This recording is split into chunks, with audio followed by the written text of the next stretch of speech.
Nigeria is located in Western Africa on the Gulf of Guinea. The country's size is comparable to that of Venezuela or twice the size of the US state of California. But unlike either of the comparisons, Nigeria's population level is many times higher. With about 178 million people, Nigeria is the most populous country in Africa and the 7th most populous in the world. However, not all the people speak the same language or share the same ethnicity. What you have to understand about Nigeria is, it is a multicultural state. There are about 400 different ethnic groups from a number of distinct cultural groups, the largest being the Hausa, Igbo, Yoruba, and the Fulani ethnic groups. Traditionally, Nigerian politics has been managed by these four. Aside the demographics of the country, the geography of Nigeria is largely made up of arable land. The eastern part of the country is dominated by a series of mountainous ranges which form the natural border with neighboring Cameroon. The country's most distinct geographic features are the Niger and Benya rivers, which split the country in three parts. The large amount of arable land explains how the country is able to maintain such high population levels. However, much of the countryside is also made up of deserts and swamps, so the population density is mostly set in tight clusters rather than spread out throughout the country. These tight clusters bring forth overcrowded cities and urban areas, which in turn brings forth many new problems for the country. Cities like Lagos, Kano, as well as the capital Abuja are rampant with high levels of corruption and crime where the strong prey on the weak. Considering its large population, economy, and industrial output, the country is also referred to as the Giant of Africa. Nigeria's external power projection is evident in its economic influence throughout the continent. The fact is that Nigerian businessmen are active all over the region. This refers to legal businesses as well as to black market sectors like the arms trade, drug trade, human trafficking, business scams, etc. Furthermore, the government in Abuja uses a number of Pan-African organizations to bolster its international image as a reliable state and the gateway to Africa. Yet, despite the country's economic and demographic influence, Nigeria's foreign policy is significantly restricted due to the country's domestic politics. In this analysis, we will take a look at the geopolitics of Nigeria, what shapes the domestic politics, and what we can expect for the future of Nigeria. Welcome to Caspian Report by me, Shirvan. For centuries, the present-day Federal Republic of Nigeria has been the site of numerous kingdoms and tribal states, so in a historic sense, there was never a unified state to begin with. The modern geopolitics of Nigeria originate from the British colonial rule during the 19th century. The British Empire had established two protectorates in the Nigerian territories. The directly British-governed Southern Nigeria Protectorate with access to the sea, and the indirectly ruled, landlocked Northern Nigeria Protectorate. The administration of the Northern Protectorate included many of the traditional Muslim rulers. However, these rulers resisted the administrative and financial reforms which were put forth by the British. This meant that the collection of taxes was prevented by the local rulers and merchants. The local Muslims perceived their resistance as a form of patriotism. However, following the tax resistance, a budget deficit soon developed. The protectorate was falling in debt, and so the situation ended up with the British Treasury paying for the budget deficit of their colony. It was an awkward situation for London, and so in order to manage the costs, the British decided to unify the Southern and Northern Protectorates for economic reasons. London hoped that the Southern Protectorate's budget surplus would help balance the Northern Protectorate's budget deficit, and it did. The newly unified Protectorate of Nigeria balanced its economy and remained a colony of Britain until 1960, after which Nigeria gained its independence. The moment Nigeria gained its independence, the old divisions which are set along the Niger and Benya rivers resurfaced. The north of the country is dominated by ethnic Hausa, who are Muslims and make up 21% of Nigeria's population. This region is largely a savanna grassland and has a sizable agricultural output. Furthermore, many of Nigeria's military officers and commanders are from the Hausa faction. Closely intertwined with the Hausa are the Fulani people, who make up about 11% of the country's population.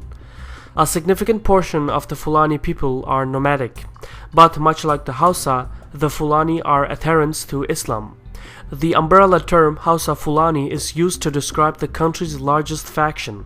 Combined, these two closely intertwined ethnic groups form roughly 32% of Nigeria's total population. The southwest of the country is dominated by the Yoruba, who control the most important commercial zones and have the best ports of the country, most notably the city of Lagos. More than half of the Yoruba people are Christians, while about a third is Muslim. The remainder associate themselves with the traditional Yoruba religion, Orisha. All in all, ethnic Yorubas make up an estimated 21% of the country's total population. The southeast of the country is controlled by the Igbo tribe, who are primarily Christians and form roughly 18% of Nigeria's population. The Igbos control a large portion of the Niger Delta, which used to be a highly active agricultural region, but now is a heavily polluted zone.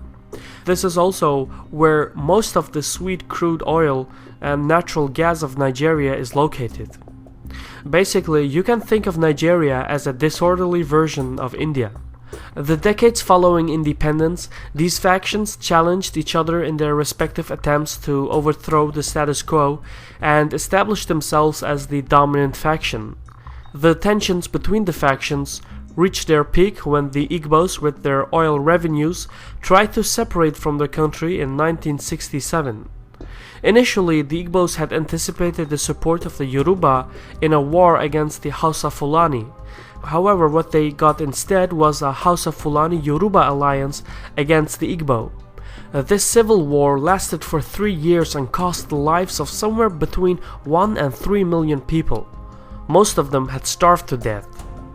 Eventually, the Igbo tribe was defeated and Nigeria had prevented its total collapse and retained its territorial integrity. Nigeria's post-Civil War era was dominated by a vicious cycle of coups and counter-coups, which only stimulated corruption and crime. Balancing the Hausa Fulani, Yoruba and Igbo regions into one coherent political system was nearly impossible if it were not for one crucial fact: Nigeria was rich in hydrocarbon resources. Thus, it was agreed that no single faction would be allowed to dominate the government. The country's capital, Abuja, was chosen specifically for its neutral location. Moreover, the revenues of some 2.5 million barrels a day were to be distributed from the capital to the remainder of the country. Eventually, the Hausa Fulani faction took control of the country and formed a new government. It became a dictatorship during the rule of General Sani Abacha. However, his successor, Abdul Salami Abubakar, took a different approach. He started the transition of Nigeria towards democracy, and this became the most stable and enduring government in Nigeria's independent history. Then something groundbreaking happened in the 1990s.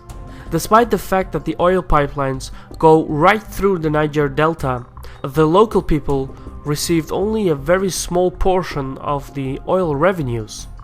After many years of unanswered diplomatic petitions, a new movement rose up in arms in the Niger Delta. The local tribes formed a coalition, with the Igbo faction taking the lead. The situation escalated quickly, and the movement became a militant organization. This armed conflict reached its peak in the 2000s and is known as the Nigerian Oil Crisis. By means of guerrilla tactics, the new armed organizations bombed the pipelines, kidnapped foreign workers, and sabotaged the oil facilities. In short, Nigeria's economy was taken hostage. Then, in 2007, a deal was reached between the government and the Igbo faction. In exchange for the disarmament of the main militant organizations, the Ijaw faction was rewarded with the vice presidency of ethnic Ijaw, Goodluck Jonathan. 3 years later, then President Umara Yar'Adua, a northern Muslim from the Hausa Fulani faction, died of natural causes. Suddenly, Jonathan became the head of the state until 2011. The acting president then emerged victorious from the 2011 presidential elections. In essence, Jonathan's rise to power broke the country's domestic power balance. This was an unforeseen development. The economically impoverished North felt cheated, because the northern president, Yar'Adua, was meant to stay in office for 2 4-year terms, at which point power would be rotated to the other regions. What happened instead was that the North remained in power for about 3 years, and immediately following the death of Yar'Adua, the power shifted to Jonathan, who came to the political arena through means of militancy. At least, this is how the Hausa Fulani faction perceived the events. Either way, the tables had turned. Now it was the Muslim North that was dissatisfied. And just as the Niger Delta rose up in arms, so too did militancy rose up in the north, with Boko Haram taking the lead. As Jonathan mismanaged the country's delicate power balance, Boko Haram grew in importance as a means to restore the historic balance. If you consider all these factors, it may look as if civil war or disintegration is unavoidable for Nigeria's future. However, this is not necessarily true. Nigerians understand their country better than anyone.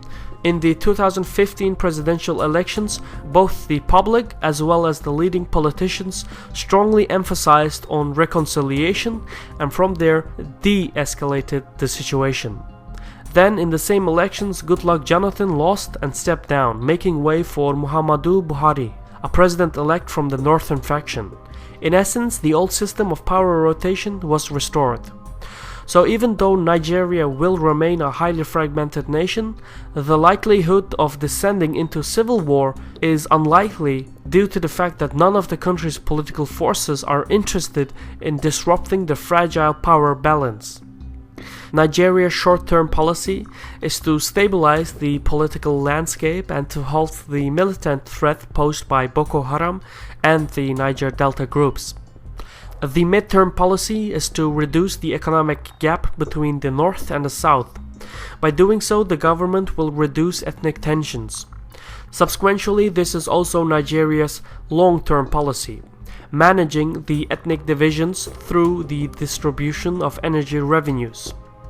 The country's second long-term priority is to prepare for the upcoming population boom. According to UN demographic projections, by 2050, Nigeria's population will surpass that of the US, as the country will exceed 440 million people. That is an enormous increase in a very short span of time.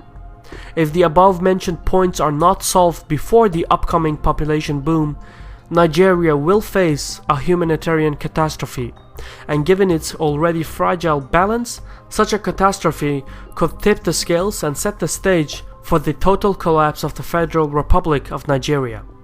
This was a Caspian Report by me, Shirvan. If you would like to support Caspian Report, please visit our Patreon page in the description. For now, thank you for watching, take care and sağ ol.